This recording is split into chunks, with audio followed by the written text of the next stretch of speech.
চিশতিয়া তরিকার সূচনা হয় চতুর্থ হিজরি শতকে, প্রায় 900 খ্রিস্টাব্দে। এর প্রবর্তক ও প্রতিষ্ঠাতা হিসেবে ধরা হয় হজরত আবু ইসহাক শামী চিশতি রহমতুল্লাহকে। তিনি সিরিয়া থেকে চিশত নামক স্থানে, বর্তমান আফগানিস্তান, এসে বসবাস শুরু করেন, এবং এখান থেকেই তরিকার নাম হয় চিশতিয়া। নবম শতকের এক গভীর রাতে, শামের আকাশে নক্ষত্রের ঝিলিকের নিচে এক সম্ভ্রান্ত মুসলিম পরিবারে জন্ম নিল এক শিশু। নাম রাখা হল আবু ইসহাক। এই শিশুটি বড় হয়ে হবেন এমন এক আধ্যাত্মিক জ্যোতির উৎস, যিনি যুগ যুগ ধরে মানুষের অন্তর জয় করে যাবেন ভালোবাসা, দয়া ও আল্লাহর প্রেম দিয়ে। আবু ইসহাক ছোটবেলা থেকেই ছিলেন অসাধারণ মেধাবী। কোরআন হেফজ করেছিলেন অল্প বয়সেই।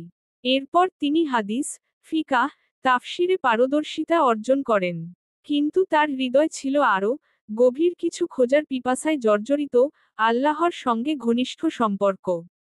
একদিন এক বুর্গের সান্নিধ্যে এসে তিনি শুনলেন, আল্লাহকে পেতে হলে দুনিয়ার মোহ কাটাতে হবে, নিজের নফসকে জয় করতে হবে।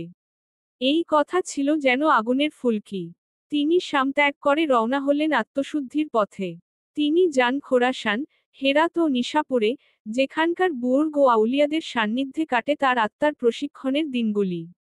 একদিন খোরাসানের এক জনপদে প্রবেশ করতেই দেখা গেল সেখানে দুর্ভিক্ষ চলছে। মানুষ খেতে পাচ্ছে না। হজরত আবু ইসহাক রহমতুল্লাহ নিভৃতে নামাজে দাঁড়ালেন।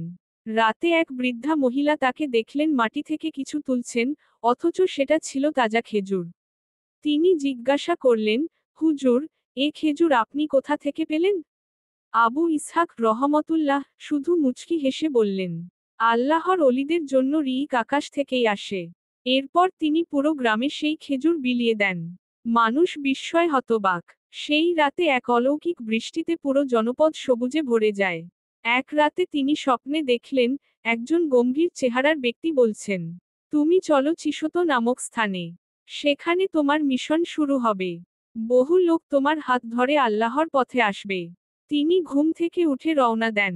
এসে পৌঁছান চিশত, বর্তমানে আফগানিস্তানের হেরাতের নিকটে। সেখানে তিনি স্থায়ীভাবে বসবাস শুরু করেন এবং ধীরে ধীরে আশেপাশের মানুষ তার আধ্যাত্মিক আলোয় আলোকিত হতে শুরু করে। এই চিশত শহর থেকেই তার নাম হয়ে যায় আবু ইসহাক শামী চিশতি এবং তরিকার নাম হয় চিশতিয়া তরিকা। চিশত পৌঁছানোর ঠিক আগের রাতে তিনি এক স্বপ্ন দেখেন। এক সাদা পোশাক পরিহিত বৃদ্ধ তাকে বলেন, এই ভূমিতে এমন এক আলো জন্মাবে, যা হিন্দুস্তান পর্যন্ত পৌঁছাবে। নীল রঙের ছোট হিরে। অনেক সুফি বলেন, এটি ছিলেন হজরত আলী রাদিয়াল্লাহু আনহু, যিনি চিশতিয়া তরিকার আসল রুহানি সনদদাতা। কমলা রঙের ছোট হিরে। চিশত এলাকায় পৌঁছে তিনি প্রথমেই পাহাড়ের একটি গুহায় 40 দিন নির্জন থাকেন। নীল রঙের ছোট হিরে। এই সময় তিনি শুধু একটি শব্দের জিকির করতেন, চিশত, চিশত, চিশত। মোমবাতি। অনেক সুফি বিশ্বাস করেন, এই চিশত শব্দে এমন এক আধ্যাত্মিক কম্পন সৃষ্টি হয়, যার ফলেই পরবর্তীতে এই স্থান আধ্যাত্মিক কেন্দ্র হয়ে ওঠে। চিশত ছিল একটি পার্শ্বিক ও হিন্দু প্রভাবিত জনপদ, যেখানে বহু দেবদেবীর পূজা হতো। কমলা রঙের ছোট হিরে। আবু ইসহাক রহমতুল্লাহ প্রথমে স্থানীয়দের আল্লাহর একত্ববাদ, দয়া ও ভ্রাতৃত্বের বাণী শোনাতে থাকেন। থামার চিহ্ন কিন্তু বাধা আসে। স্থানীয় ধর্মযাজকেরা বলেন, তুমি আমাদের দেবতাদের অবমাননা করছো। এক রাতে তার থাকার ঘরে পাথর ছুঁড়ে মারা হয়। খাবার বন্ধ করে দেওয়া হয়। কিছু সময় তাকে চিশতের বাইরে বের করে দেওয়ার চেষ্টা করা হয়। এক রাতে তিনি এক পাহাড়ের গুহায় গিয়ে 40 দিনের জন্য মরাকাবা ধ্যান করেন। তিনি শুধু বলেন, হে আল্লাহ, আমি কিছু চাই না, শুধু চাই এরা তোমার প্রেম চিনুক। 40 দিন পরে, সেই এলাকায় খরা শুরু হয়। নীল রঙের ছোট হিরে। লোকেরা ঘাবড়ে গিয়ে আসে তার কাছে। তুমি আল্লাহর বান্দা, দোয়া করো। তিনি আকাশের দিকে তাকিয়ে বলেন, হে আল্লাহ, যদি তুই চাস, এরা তোর দিকে ফিরে আসুক। সঙ্গে সঙ্গেই মেঘ জমে বৃষ্টি নামে। এই ঘটনা থেকেই অনেকেই তার অলৌকিকতা বুঝতে পারে এবং ইসলাম গ্রহণ করে। খোলা বই। প্রাচীন মালফুজাতে আছে, একবার 30 দিন তিনি শুধু একটি খেজুর ও অল্প পানি খেয়ে কাটিয়েছিলেন।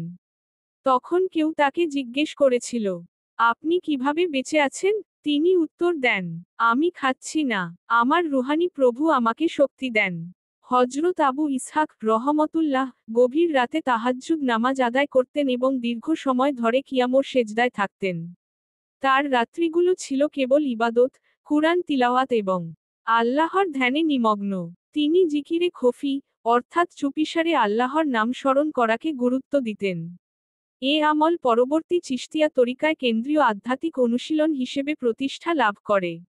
দিনের পর দিন রোজা রাখা, কম খাওয়া, কম কথা বলা, এবং নির্জনবাস অবলম্বন। নিজের চাহিদা ও কামনার বিরুদ্ধে কঠোরভাবে লড়াই করা।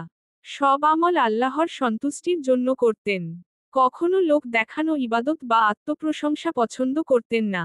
ইখলাসকে তিনি আত্মশুদ্ধির মূল চাবিকাঠি মনে করতেন। এক সময় তিনি এতটাই দারিদ্র্যের মধ্যে ছিলেন যে টানা 3 দিন কিছু খেতে পাননি। অথচ তিনি কারো কাছে কিছু চাইতেন না। তার খাদ্য হয়ে উঠেছিল নামাজ, জিকির এবং কুরআনের তিলাওয়াত। তিনি বলতেন, যে অন্তর আল্লাহর প্রেমে তৃপ্ত, তার জন্য দুনিয়ার খাদ্য অপ্রয়োজনীয়। প্রথম বায়াত নেয়া মুরিদ ছিলেন একজন হিন্দু ব্রাহ্মণ।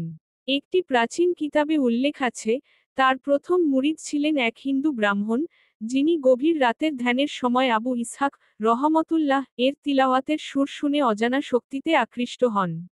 পরদিন এসে তিনি ইসলাম গ্রহণ করেন এবং তার নাম হয় আব্দুল হক চিশতি।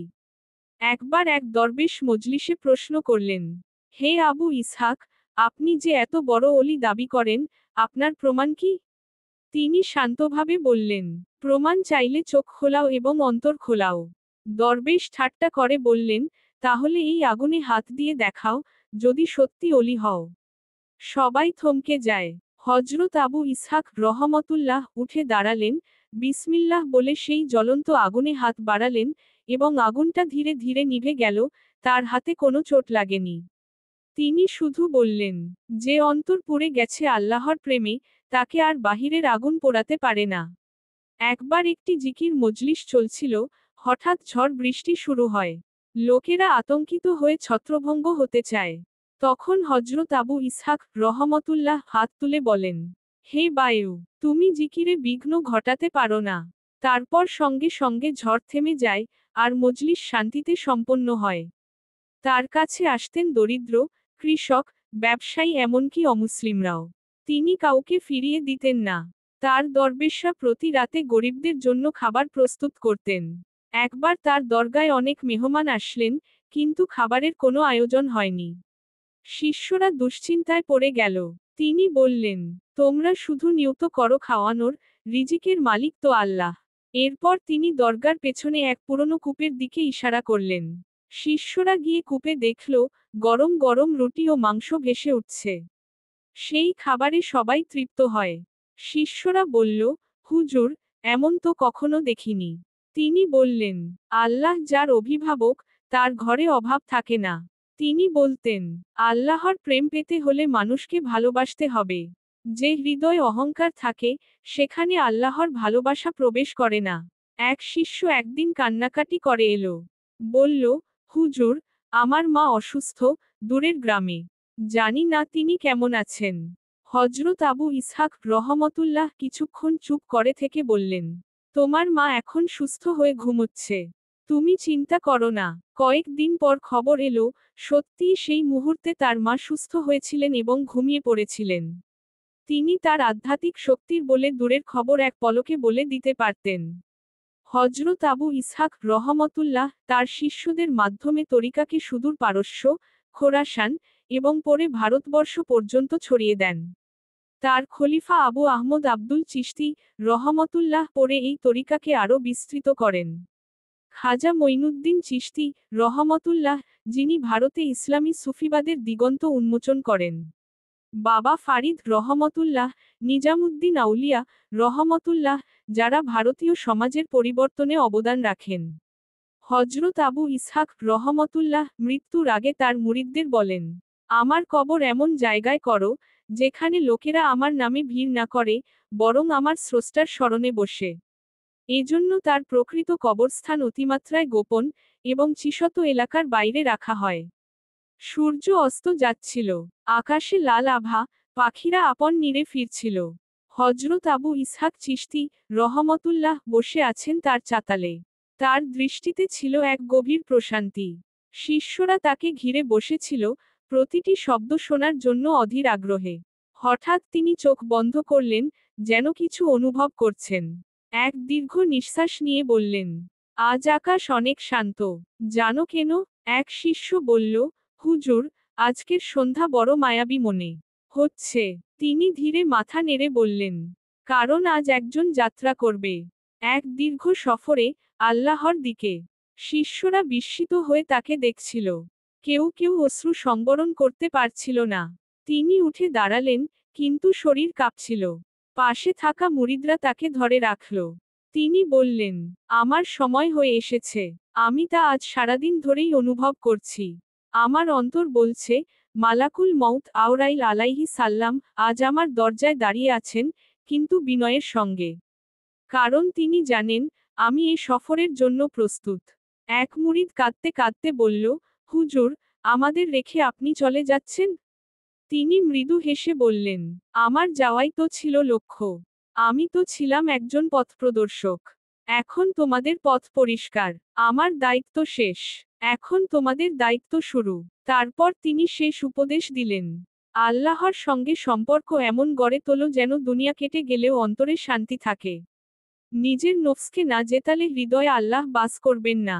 এক শিষ্য তার হাতে ধরে বলল, হুজুর, শেষ কথাটি কি আমাদের জন্য? তিনি বললেন, সচ্চরিত্রই হচ্ছে চিশতিয়া তরিকার আসল পরিচয়। ক্ষমা, বিনয়, ভালোবাসা, এই তিনেই আমার সাধনার সারাংশ।